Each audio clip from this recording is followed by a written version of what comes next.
seized from her carriage in broad daylight, humiliated in a church, and brutally silenced before her remains were destroyed in the streets. This was no anonymous victim of mob violence. This was Hypatia of Alexandria, the most celebrated philosopher and mathematician of the Roman Empire, murdered in March 415 CE by men who called themselves servants of God. Her death was not the result of spontaneous rage, but a calculated act of political violence that would silence one of the last great voices of classical philosophy.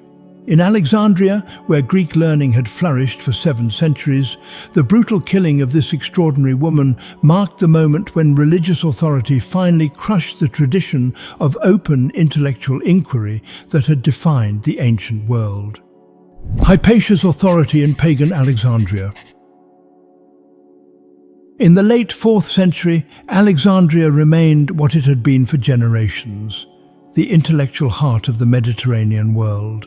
The city's famed museum and library might have declined from their former glory, but the tradition of learning they represented still commanded reverence throughout the empire.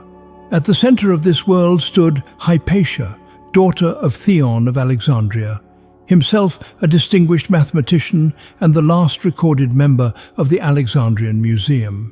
She had inherited more than her father's position. She had inherited his mission to preserve Greek mathematical and philosophical knowledge in increasingly hostile times. Hypatia taught in the Neoplatonist tradition, following the philosophy of Plotinus rather than the more mystical interpretations that had gained favor elsewhere. Her school focused on the pursuit of truth through reason and mathematical precision.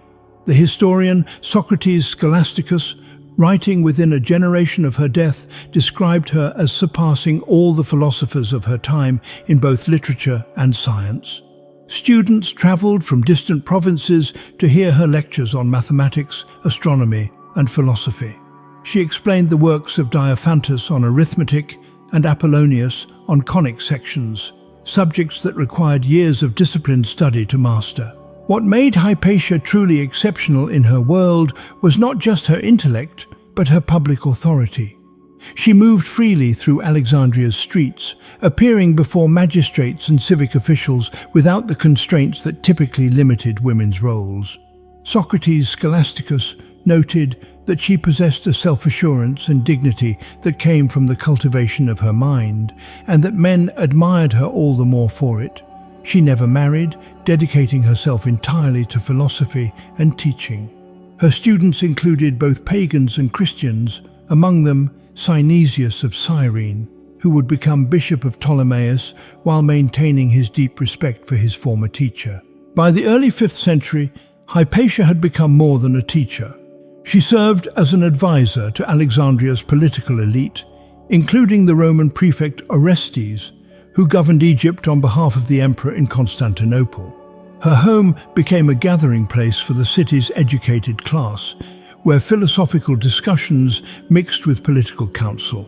In a city increasingly defined by religious conflict, Hypatia represented something that was rapidly disappearing, a space where learning mattered more than sectarian loyalty, where pagan and Christian could study together without violence. Cyril's supporters mark Hypatia for death.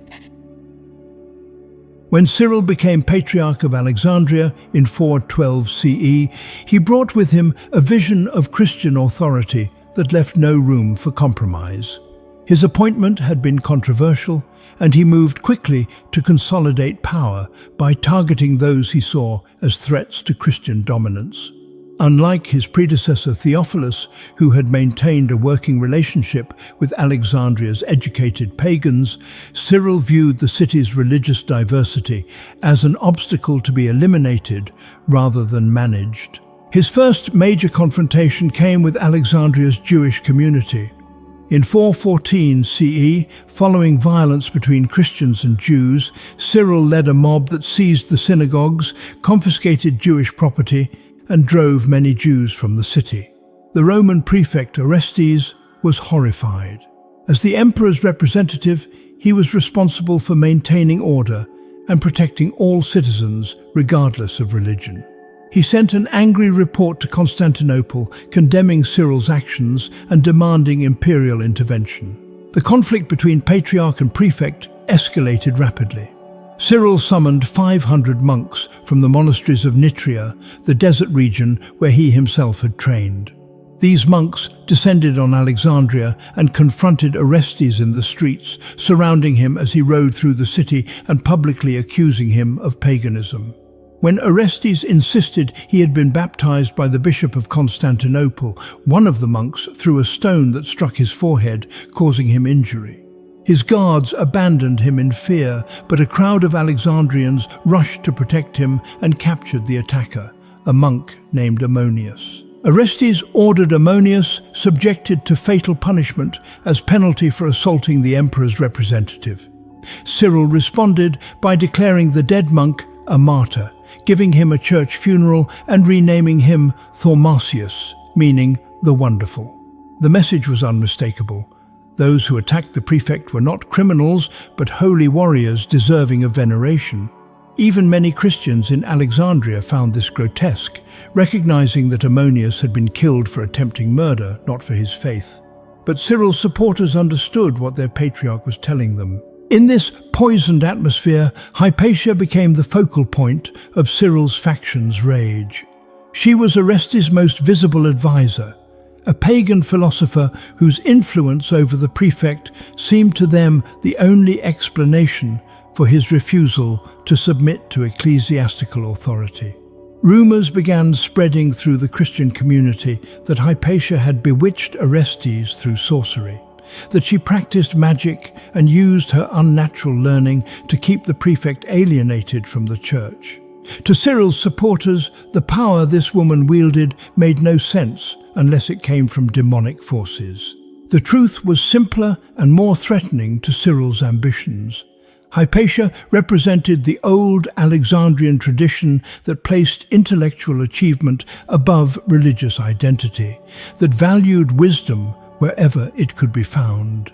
Her very existence contradicted everything Cyril was trying to build. A pagan woman advising the prefect, teaching Christian students, commanding the respect of the city's elite. This could not be tolerated if Christian authority was to be absolute. The Parabalani execute Hypatia in public. The men who killed Hypatia called themselves Parabalani, a name derived from the Greek word for those who risk their lives. Originally organized to care for the sick and dying, these lay attendants to the Patriarch had been transformed under Cyril into something far darker. Drawn from Alexandria's lower classes, they functioned as the Patriarch's private militia, numbering perhaps 800 men who could be mobilized at any moment to advance the church's interests through intimidation and violence. The Parabalani had already proven their usefulness to Cyril's cause. They had participated in the expulsion of the Jews, destroyed pagan temples, and created an atmosphere of terror that kept potential opposition silent. Their official role as caregivers gave them access throughout the city and a veneer of charitable purpose that masked their true function as enforcers of religious conformity.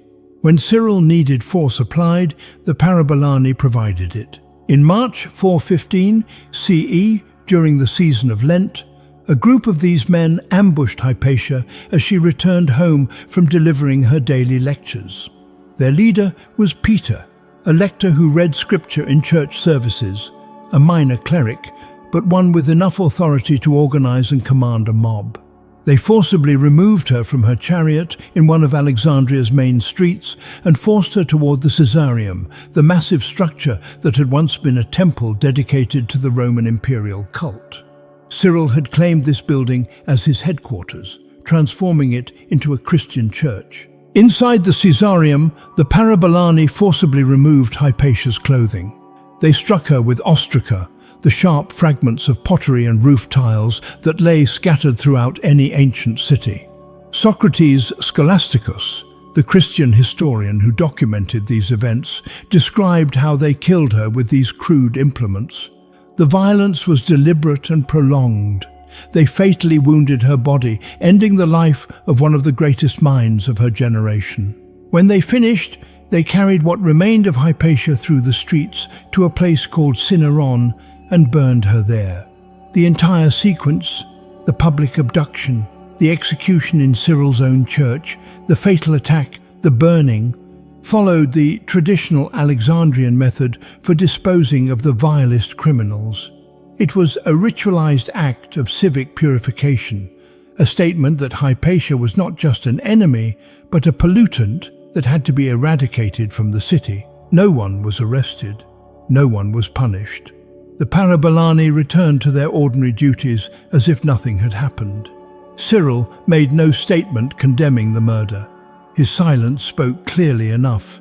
The killing had occurred under his authority, in his church, by his men, and he approved. The following year, Emperor Theodosius II and his co-emperor Honorius issued an edict attempting to restrict the Parabalani. Their numbers were reduced to 500, and they were forbidden from attending public spectacles or entering courtrooms.